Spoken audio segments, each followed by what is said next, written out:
said, let's just get into X-2.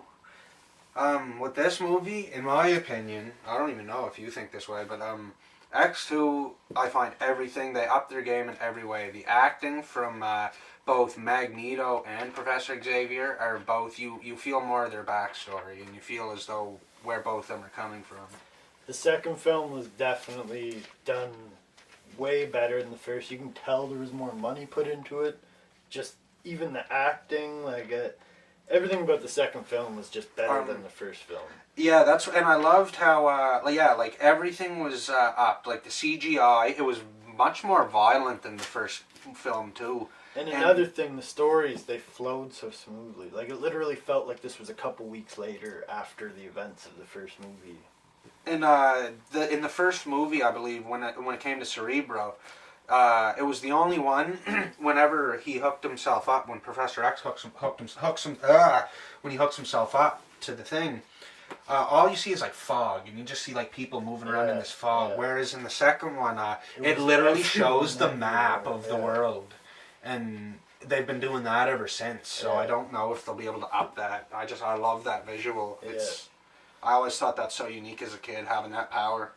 So the story to the first one picks up shortly after the first film, and we already kind of went into this with Stryker and story of the second film. Yeah, we already basically went over this, but cinematography was great, and it like I said, they put way more money into it. It was a better film, and overall, I got two things wrong with the movie that I didn't like, and one of them's not even worth mentioning in this video.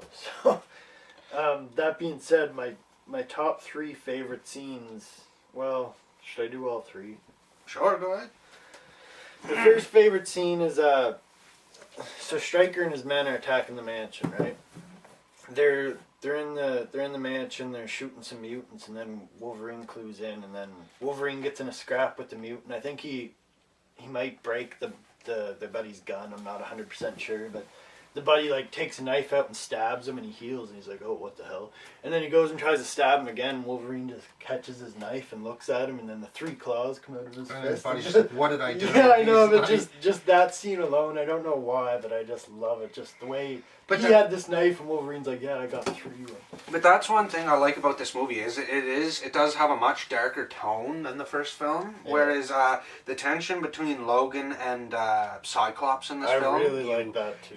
You see it. It's in the first film. It was just like you could tell they didn't like each other, but they were joking around with each other. He's like, Cyclops, prove it's you, Logan, and Logan's just like, okay, you're a dick. You're a dick, and he's like, okay, whatever. And it's like you can laugh at it. Whereas in the second film, it's nothing but negative vibes. It's like they're fighting for Jean Grey, which they are in a way. Even though Cyclops has nothing to prove, and he doesn't. But he does. I was looking at that in this movie when they're at the campground with Magneto. Jean Grey was kind of horny for Logan in that moment. Yeah, you can tell. So I don't know. So what was? But she still even so she did help hold back. It was the love triangle, I think, that kept those movies very. Yeah. Because the first one, it's rarely spoken on. Like in the first film, Logan, he's just like, you're sexy and this and that. Whereas in this film, you kind of do see they like each other. Yeah, she may have feelings for Logan. The third film kind of proved she had feelings for him, but we'll get into that. My second favorite scene is actually one of this guy's favorite scenes, so you can go into that. Okay. So whenever Magneto, they got him in the prison, the plastic prison. And Magneto, Mystique was sneaking around, just doing the dirty work for him. She met one of the security guards at a bar one night, and she pumped him full of this liquid iron. She pumped his blood full of it. So whenever he went to go pick Magneto up in the cell, he just looked at him and he picked him up and just pulled all his blood out of him. Too much iron in your blood. Too much iron in his blood. And he just makes these 3 little balls. Marbles, Little tiny marble balls. And just with that little bit, you can see what can be done by Magneto. This is why I love this film. Just how truly powerful he is. Yes, I love him. This is why. turns it into the plate. He's flying with one of these little marbles. He turns it into this big saucer that he flies on. And then he kills the people with the marbles. Oh, I love it. It is still one of my favorite scenes in a superhero movie. And even it's not even superhero that does it. My third favorite thing about the movie is it's a scene, but it's more so just Magneto when he. The plot is this guy William Stryker's trying to. What is he trying to? He's trying to kill all the mutants, right? He's mad at Professor X because Professor X used to teach his son, but his son was a mutant, and as you said, people are prejudiced against mutants. Yeah. And he was the first one to be like, you should have cured my son, and you didn't cure him. And he tries to use against him. Whereas Professor X says you can't. They can't. It's not. There's no cure. Like it's not what you think. And so yes, he uses Cerebro to use. He's using Professor X to use Cerebro to kill all the mutants, basically. But he's using his son. He's using I guess he's using his son to do all this. He says that my son is dead. What does that mean? That's one thing I couldn't think of. I think his son is dead to him.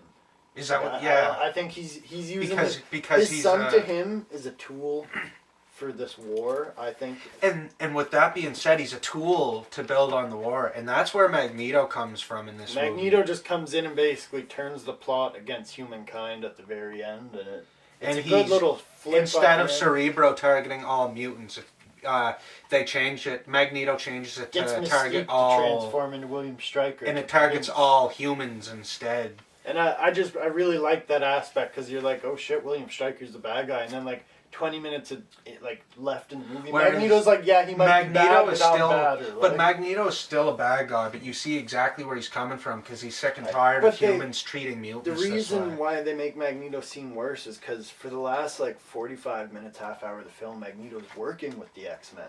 And you get the vibe that maybe he's coming around, and then he's like, no. He just flips the switch at the end. He's like, I'm actually a badass motherfucker. He will always be badass. Yeah, oh yeah. Was there anything else that needed to be discussed? There's one thing that did bother me about the film, and it's something so stupid it almost doesn't need to be mentioned, but I have to mention it. I can't not mention it. There's right when the dam breaks at the end when they kill Stryker and all that stuff's going down. They're in the jet and Professor X is like, the president's about to make a speech. We got to get there before the speech starts. And then the next scene, it's the president, the clouds come in, the X-Men show up, and they're having their talk about mutants and humans getting along, and they give him a folder which probably implies a human trying to start a war between mutants and whatnot. But Professor X is like, let's just say we know someone that can walk through walls or something. But they just left the dam that just got destroyed where the folder would be. So how did they get the folder if they just took off and went right to Washington? And then that makes you think, well, what if he had the folder the whole time? And if he had the folder the whole time, then all the events from the first film could have not happened by him just handing this folder over at the beginning of the movie. I do believe that it did take place maybe a day or two, maybe even after. But he specifically says the president is about to make a speech. We got to get there. And then the next scene is the president about to make his speech, and they show up. And it is, yeah. And if it is a day or two later, then it's not even bothersome to me. But if it is how they made it play out in the movie, then it's just like... Because, the X-Men they could have went as simple as showing her grab the folder when they were running out of the fucking building when it was... Yeah, they're not Goku. They can't just teleport. Yeah. Well, I mean, Nightcrawler could, but even so, they're like, let's just say we have a girl that can walk through walls. Yeah. They tell you, But overall, I rate the movie myself a 9 out of 10, and it's only a 9 out of 10 because of the costumes. The costumes is what kills me in all these movies. I'll give the movie, in my opinion, I give it an 8.5 out of 10. If they had if Wolverine was in that yellow and blue suit, I know how stupid it would look, but I think they could do it, and if they only reference it, I'm hoping that we see something like that in the new movie. In Logan, even if it's just his suit lying in the corner of a room, And with that being said, talking about Logan, the only other thing I got to say about X-2 is when he's fighting that girl at Alcohol Lake, she has the claws and she has the adamantium skull, and she's very vicious. She has all the same traits of Wolverine. So Yeah. I'm wondering, is that one of like the weapon, as in like weapon 1 to 22? Yeah, I'd have to look that up. Like usually, I used to know her name too. If I yeah, don't even- I if don't any of even you guys remember her know, name. comment that if you have any information on that, because I don't know. I think that's very interesting. I was thinking that could possibly show up in the next X-Men movie. Yeah. So, if you guys know, yeah, let us know. So, from here, you got all the... I don't got anything written down for... Alright, so X-Men Last Stand comes out 3 years after X-Men 2 X-Men United.